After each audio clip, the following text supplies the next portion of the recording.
Well, as I'm sure you're all aware of, Google has released a competitor smartphone which will be competing against the Apple iPhone.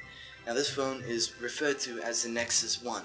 You can buy it direct from Google, from google.com/phone, and it takes you through a checkout system and tells you all the specs about the Google iPhone, which is the Nexus One.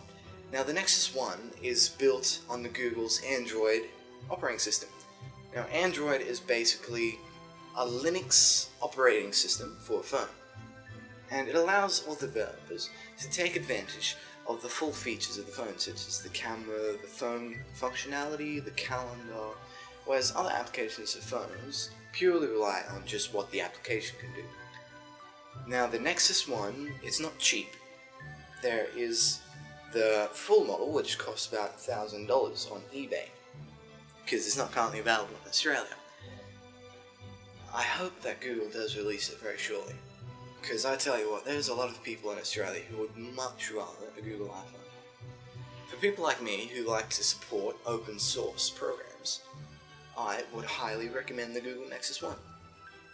Now, I'm a bit biased in this. I haven't actually used the Android operating system yet, but I've seen some videos of it online, and it seems very sweet. It's got better 3D capabilities than what the iPhone does, and it can do a whole lot more. Now, the Google iPhone, the Nexus One, comes with Google Earth as standard.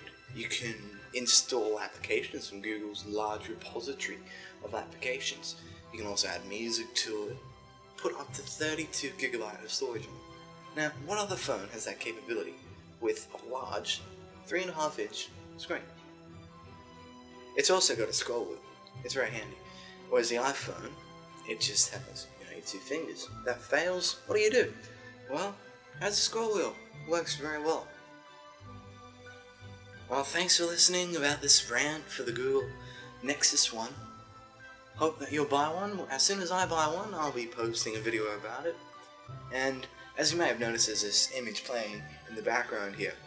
It is in fact the loading screen for Google's Nexus One. I reckon it looks a bit like Windows 7, but that's just my opinion. Have a great week. Remember, all you need a phone really for, in the end, is just for ringing people.